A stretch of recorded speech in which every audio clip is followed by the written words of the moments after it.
dumpster, where Chip Chinnery is taking the trash out. He finds Boomer out there. Someone seems to have dumped Boomer into the dumpster.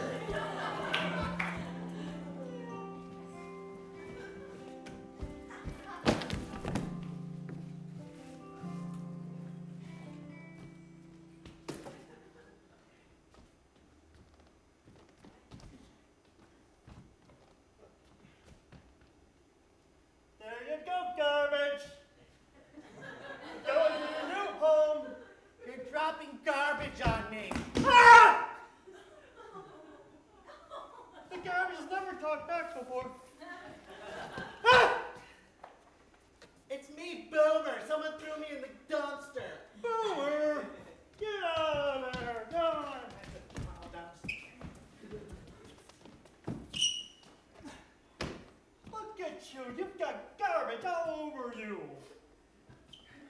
Chip, can I ask you something? Oh, sure. We're friends, right? Yeah. Well, today in second period, Todd Weirman called me a retarded tumor. And in the end of second period, Mary Cashley called me a retarded junkie. And then one of the teachers just called me retarded. Oh, no, that's just wrong. Chip, am I retarded? No, you look just plain special. Aren't you retarded? I don't think so. I didn't think so either, but then every name I've been called retard has always been the focal point. Oh, how can I find out if I'm retarded? I've got a great idea. You should go talk to my new best friend. It's Chance Bannister. Oh yeah, he's fifth period. He's a new English teacher and he's smart. Go talk to him and tell him I said to say hi. Thanks, Chip. You dropped your bread. Ow, I didn't even touch it. Move.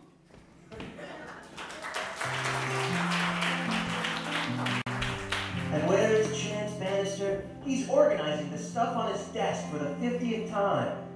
When who should enter but Debbie Van Winkle, with a note from the principal.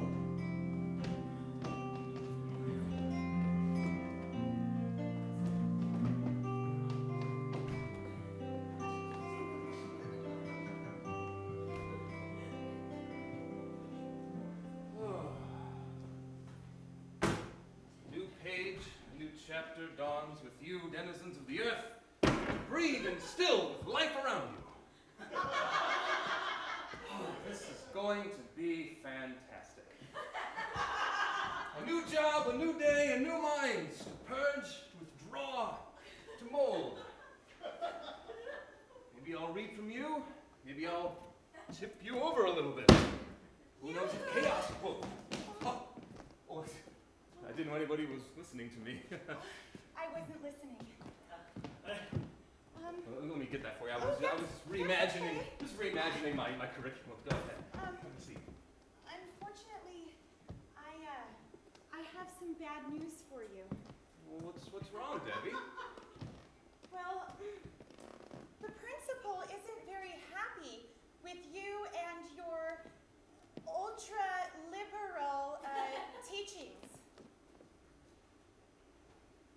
He told you to come here and tell me that, didn't he?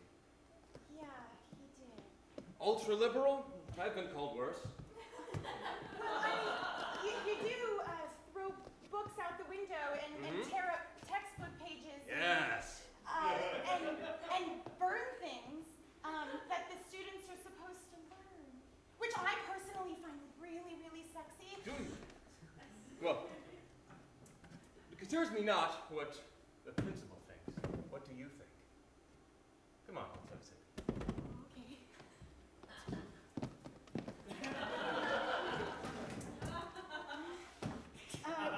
These are tipsy. Why don't I just sit on the floor? Oh.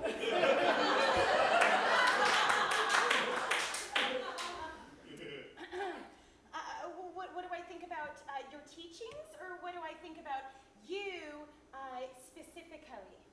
Whatever you wish to disclose, my dear.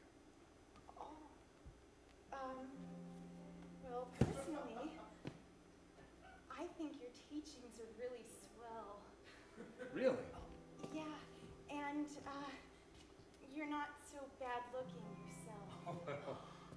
Oh, that's very kind of you, Debbie. You know, being new here at this school, it's hard fitting in, and it's great to just listen to a kind word every now and then, and someone I can call a friend. You can call me a friend? Well, sure. That's why we're here, right? To learn, to grow. Yeah, I'm here to learn. I'm here to grow. I'm going to be the very best executive administrative assistant this school has ever seen. Fantastic. So let's go to the principal's office right now. Yes, my dear.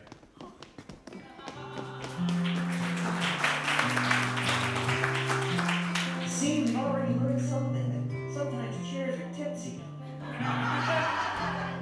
Meanwhile, at the principal's office, the principal is there, Principal Jones, and he's meeting with the head of the PTA, Nancy DePaula.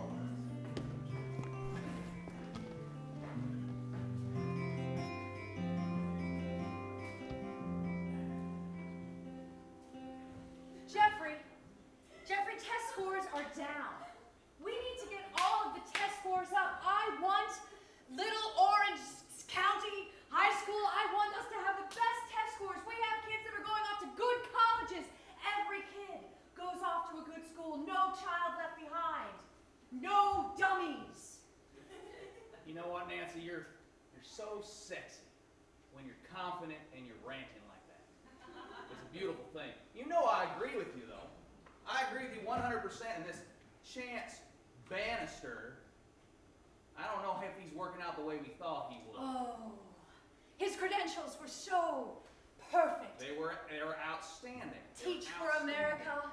And now he's throwing school books out the window. Oh, taxpayers pay for those school books. Most of them. Most taxpayers or most school books? Well, you know, I don't want to give away all my secrets.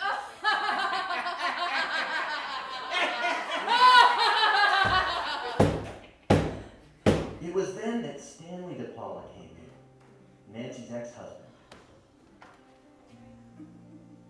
Oh, Jeffrey. Yes, Nancy? I love the way you take charge of a high school. Well, I have big dreams, and high school is just a start. You know, when I was warden of a prison, I took charge there. Always worked out for me. Wait a minute, who's at the door? Ah! Sorry I came in. I thought I heard a demon laughing. Do you smell booze? It's only 10 o'clock in the morning. Oh, Stanley! Your alimony check bounced. Again. Let me ask you a question.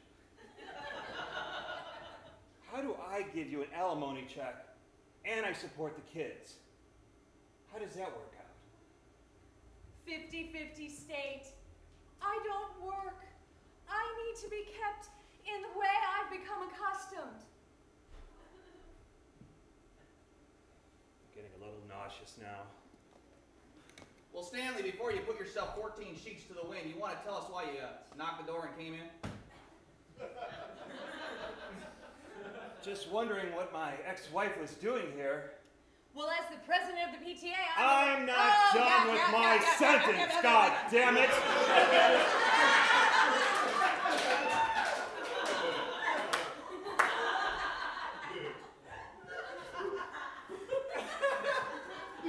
I was wondering what my ex-wife was doing in your office. Well, let's see now. First of all, before I answer that question, I'm wondering, how do you know she's in here? You following her? You looking through the window? Number two, she's the head of the PTA, and apparently the scores are down, and she has a rightful concern, and I, as principal, have a responsibility to answer those concerns. So have I answered your question there, Stan Lee? Perhaps not all of the teachers are up to snuff. You know, I have a soft spot in my heart for you, Stanley. That's why I've kept you on after all the unpleasantness in this last year. Would it be a shame if I had to let you go and then you couldn't even afford to bounce checks to Nancy? You know, if I had any chance at all of getting a job anywhere, I would so leave this place.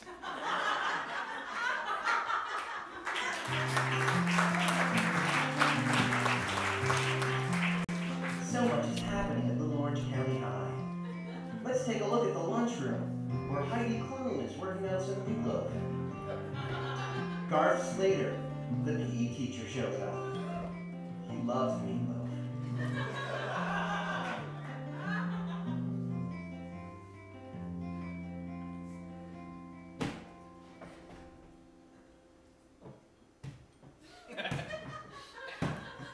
I love the smell of meatloaf in the morning. Hello, my little chicken licking guy. Hey, hon. How are you? It is so nice to see you in your authoritative state of being. Very good, Heidi. Why do I have your accent? I don't know.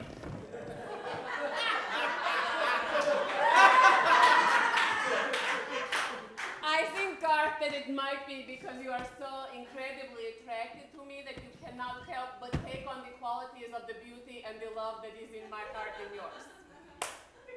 Smell the meatloaf, Garth. Smell it. Oh. Oh. No, really, Garth.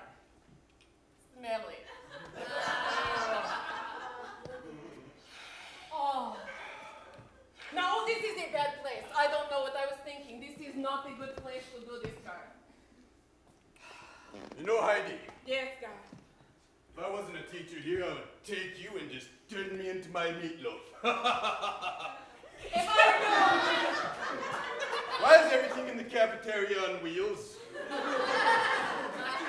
It is a new mandate from the Nancy. She has said that everything must be moving in flux of the world. Understandably correct. That lady is smart. I have heard. When you are close to me, your scent of sweat of the gym makes me remember Russia and the bread lines that we would wait in for many hours. Don't do that. That is not attractive. Well, I use garlic oil for body odor, so that could be it. Well, My sainted father, Garth, he used body oil that is made of garlic.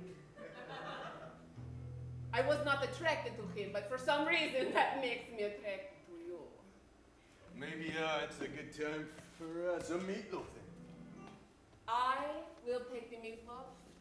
I will shape it into a shape of basketball. I will bake it in my oven, so to speak.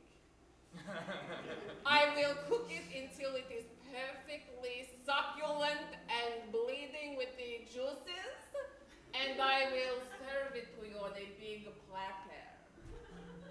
Maybe I should help. I think that is a good idea. Come into my kitchen. Oh!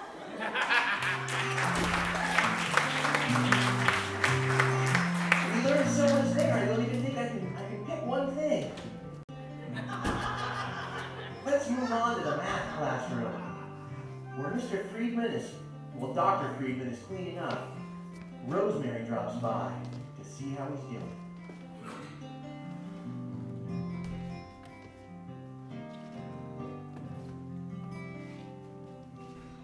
Oh, so much drool. Should get drool-resistant desks. That would be a fantastic idea. Oh, gosh. Oh, good Lord. Hi. Rosemary, it's a pleasure to see you. I didn't see you in the teacher's lounge, so I thought, hey, you might be in his classroom. It's my study hall. Busy, crowded with nobody. I'm super busy too.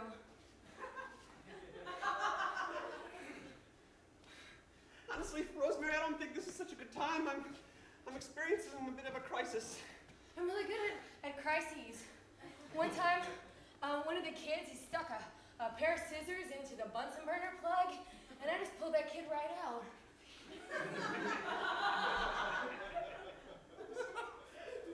No one was hurt then.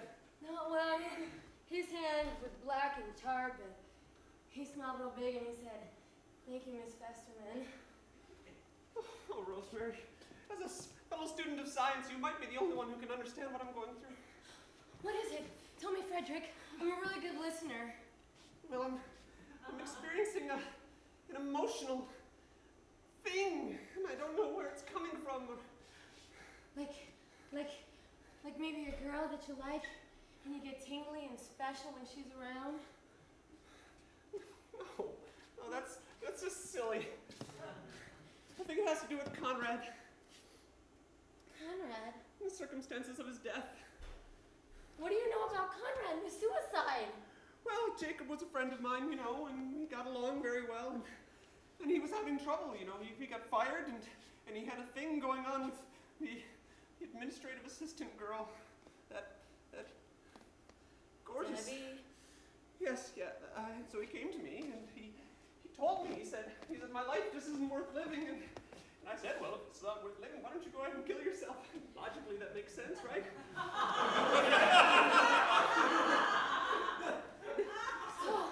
So you killed him? No, I didn't. No. You killed him because no, if you tell somebody that's no. suicidal to kill themselves, it's like killing them. No! You of all people should know there's a difference between correlation and causation. Obviously, because I said it and he did it doesn't mean that I caused it. But I'm feeling something like in my... Do you want me to hold your hand? I can't... What are you doing? This is making me sweat. Sometimes when I feel real sad, I think of dancing, Carnegie Hall. My nose is tingling. And I think of you watching me. Oh, God. I'm losing all sensation. I need to sit down. What can I do? I don't know. I need to figure this out. Tell me it's not my fault. Tell me that he was... It's not your fault? Oh, that makes me feel so much better.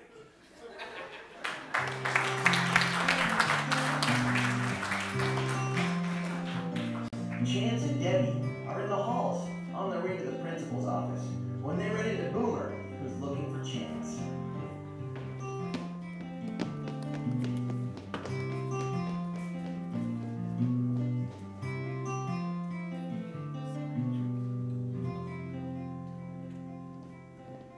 So Walt Whitman, I told him, was clearly the most obvious choice, but then Roy didn't really believe it. Yeah, you understand. That was a really good story. Thank you. My previous class. Oh, perfect! Mr. Bannister, I have a very important question. Oh, Boomer, you know you can call me Chance. Chance. Hi, Boomer.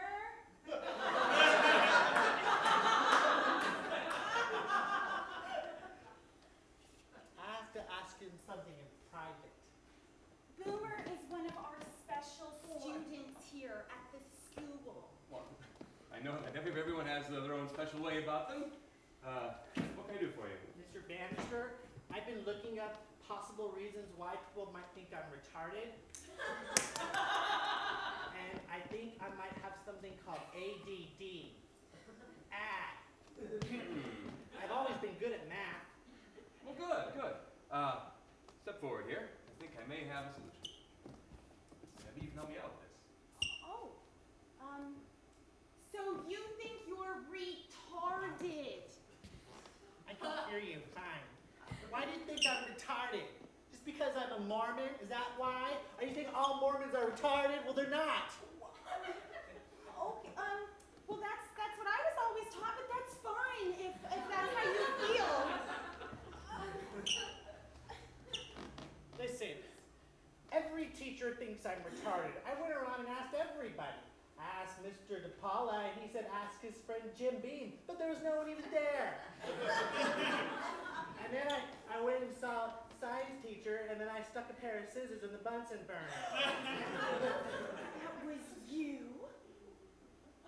I was trying to find out if electricity was cohesive. Would a retarded person use the word cohesive correctly? I absolutely have no idea. Well, that's very inquisitive of you. Now, Boomer, I think you can rule out one teacher who doesn't think you're retarded. And that's me. So then what's my problem? I've got 2 eyes and a heart. I think the problem is, Boomer, you haven't really embraced who you really are. Embraced who I really Now, you only think you're retarded because everyone else has been calling you that. The only person who needs to know about that for sure is who's right down in there. Me! So I'm not retarded. I'm gonna embrace who I am, not being retarded. Now, You're really attractive. Oh, thank you, Boomer. excuse me here. I think I can step in between this little matter here.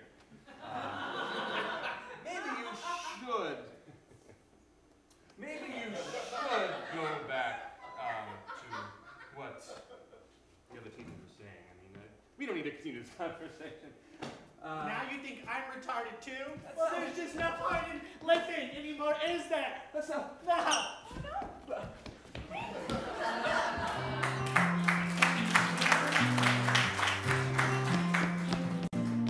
Nancy DePaula is getting into her car when Stanley runs up to stop her and have a talk with her about how he really feels.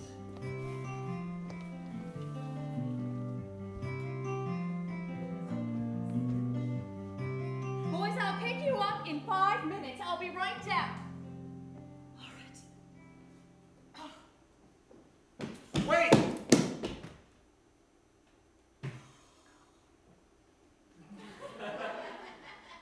I gotta tell you how I really feel.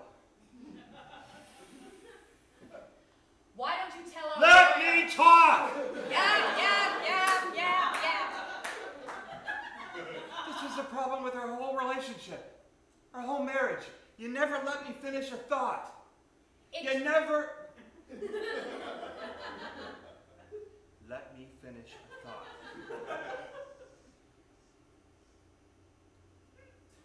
I'm done with my thoughts!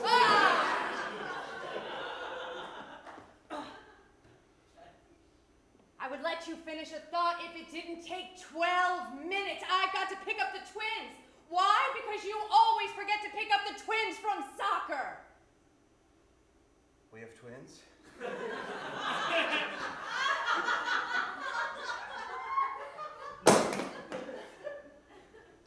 You dropped your flask. I know. Well, they shouldn't have desks out here in the parking lot like this. A kid can't get hurt. I think that janitor is spray painting them or something. What did you want to tell me? Come on. I wanted to tell you that I'm trying to clean up my act. Well, bravo.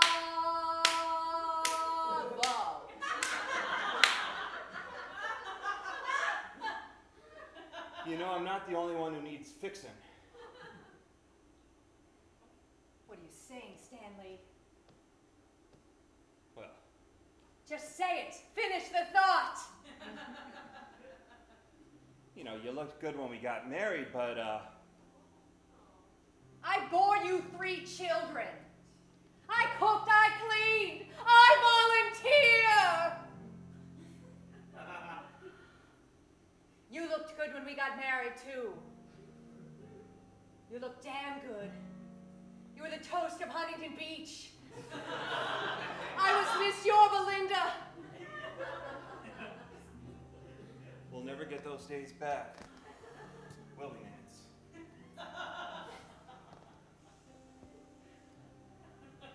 But we can look at the photographs and watch VHS tapes. One thing about that tiara you had, you never took it off, did you?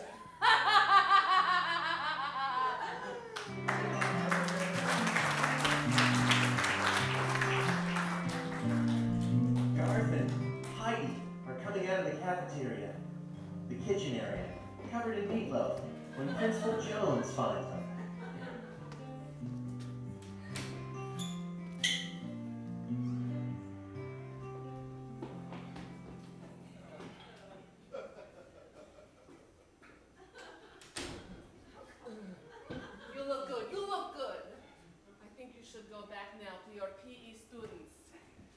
smelling of Principal John! Principal Jones. Garth, I thought I told you meat'll kill you. Well, I think she dropped her little earring in the meatloaf bucket, so we jumped in and looked for it. And then I went back to my purse and put on this pair instead. Now, Heidi, Yes, Principal Jones. I want you to understand that I care about all of the employees of the school as the principal, and I care about you too, but if you keep dropping jewelry into the food, it's going to be a problem. We're not going to pass our health inspection, and I don't want to have to get rid of you because I need you. Principal, I need this job too. I find it very important to feed these students. Just like you feed them knowledge, I feed them from the inside out. Well, I just don't want any of the stuff that goes inside of them to come out as jewelry. If you follow my meaning. I do not, but it might be the language of the barriers. Well, just try to, you know, maybe you shouldn't even wear those when you're cooking. That's what But I'm I saying. need to be attractive, Principal. I need to be as beautiful as Heidi Klum can be. Well, look, all I know is you guys are covered in meat, and I'm hearing about jewelry and food, and I'm going to have to do something about it if it doesn't stop. It will stop. All right. 3 minutes.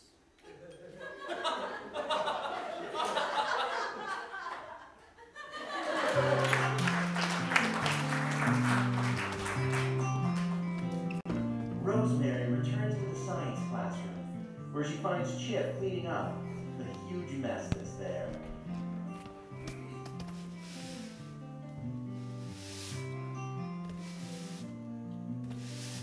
My God, there's a lot of body parts here. Who would have thought that you could make a heart that small? Oh, what's wrong?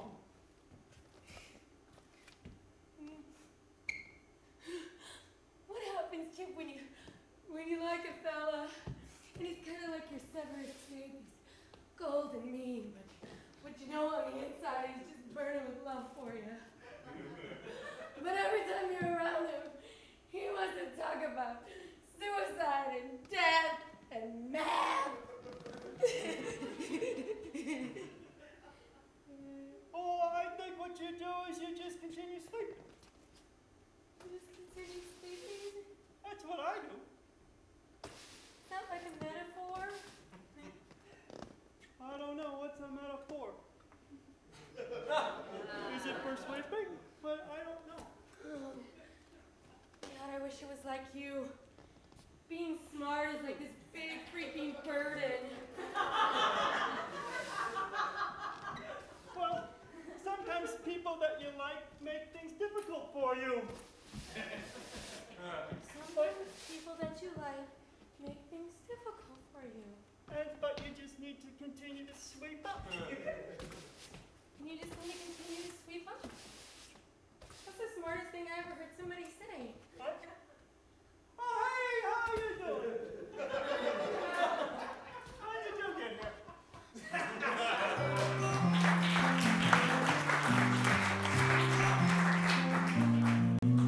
Dr. Friedman is up on the roof where he likes to hang out sometimes, when he notices Boomer on the edge, getting ready to jump off.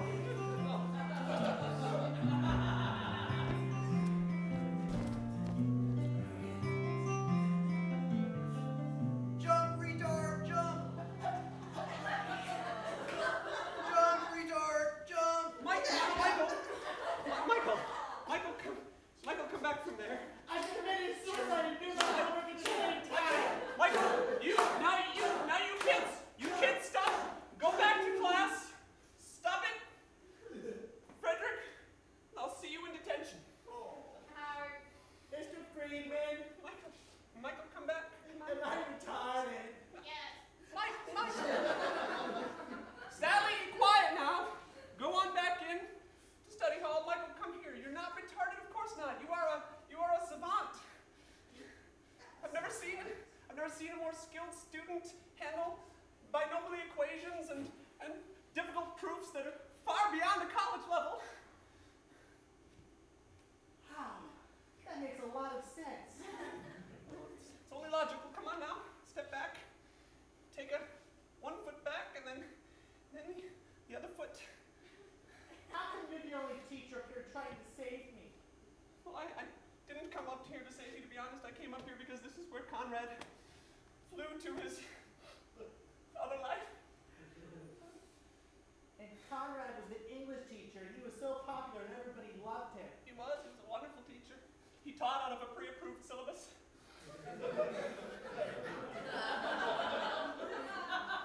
And now that he's dead, he's even more popular. Maybe I can only be popular if I follow in his footsteps. Well, no, martyrdom is never the answer. Michael, you really need to come back. I don't want to come up there. Michael, please. This is terrifying me, please. Michael!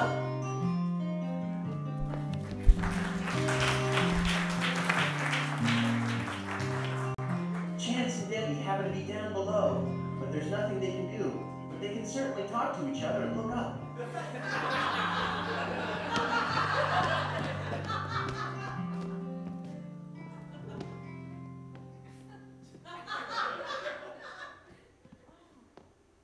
Beautiful facade, isn't it? Yes. Do I see legs up there hanging? What? I thought it was just a gargoyle.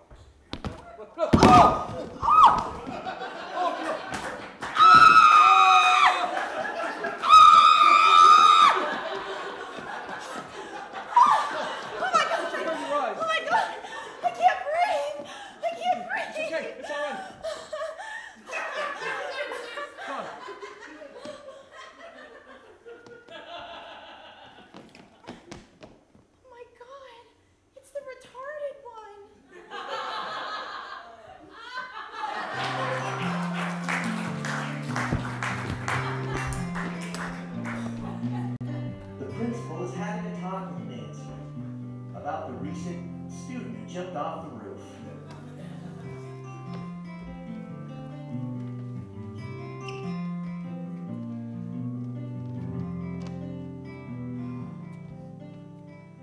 This is horrible. It's terrible. This is going to be terrible publicity. It's your fault.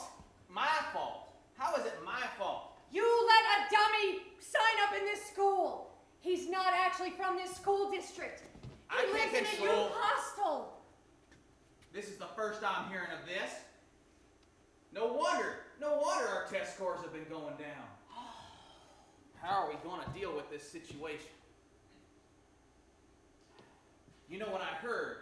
I heard that Freddie was up there on the roof. Maybe we can pin this on him. We can pin it on him, and we've got to dispose of the body. He has no family. We silence everyone. It can't get out in the paper. We'll dispose of the body. We'll silence Frederick Doubton. Just like before. You look so sexy. Oh, you're so sexy when you're talking about doing people in. Oh, Jeffrey kissing.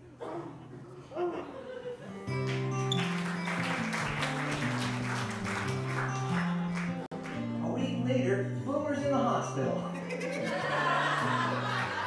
And Chip and Debbie and Chance are there visiting.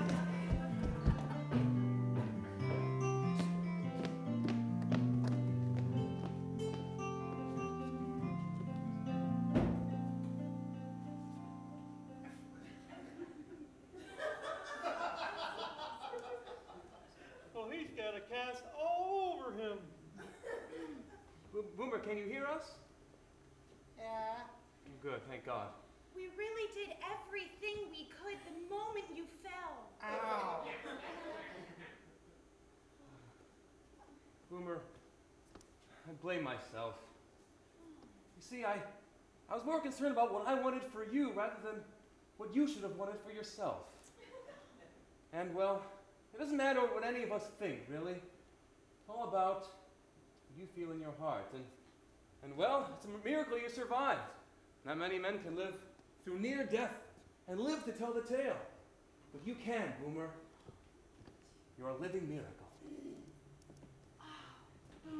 I went to a special place, and when I woke up, I saw Mrs. DePaula, the PTA. She visited me.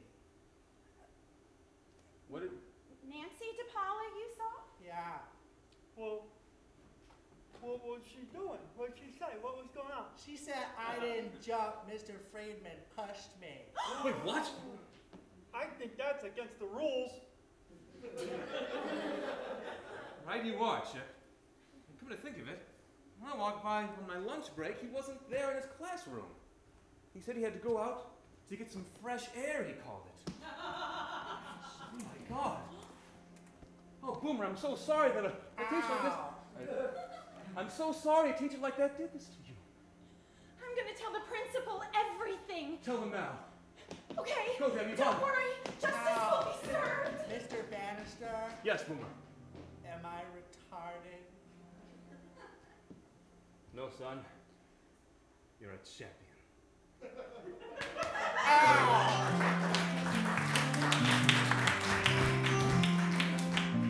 And finally, Stanley finds Dr. Friedman racked with guilt, hiding in the utility closet.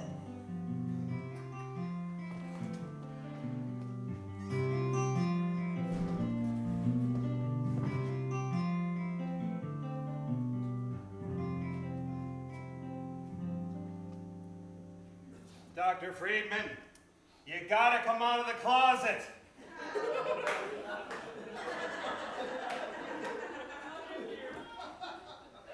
You've been in the closet for I don't know how long now.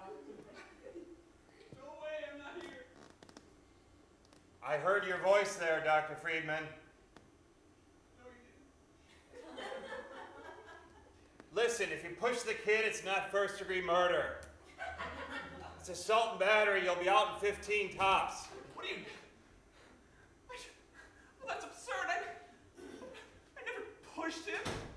I tried to save his life. Well, that's a rumor going around. Who said that to you? It was on the bathroom wall.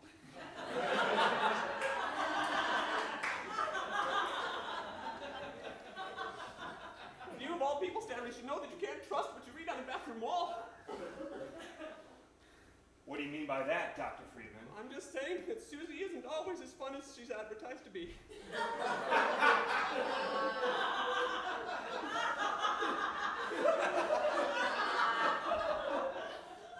Your words.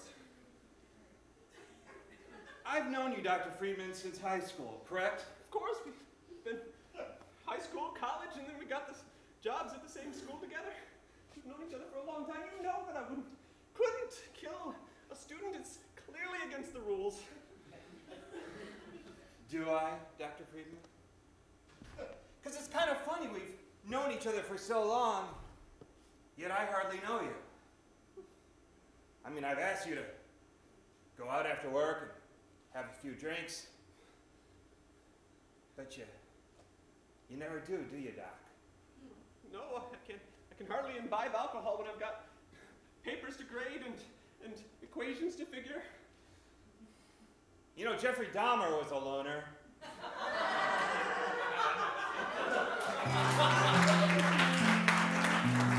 Is Dr. Friedman gonna be the next Jeffrey Dahmer?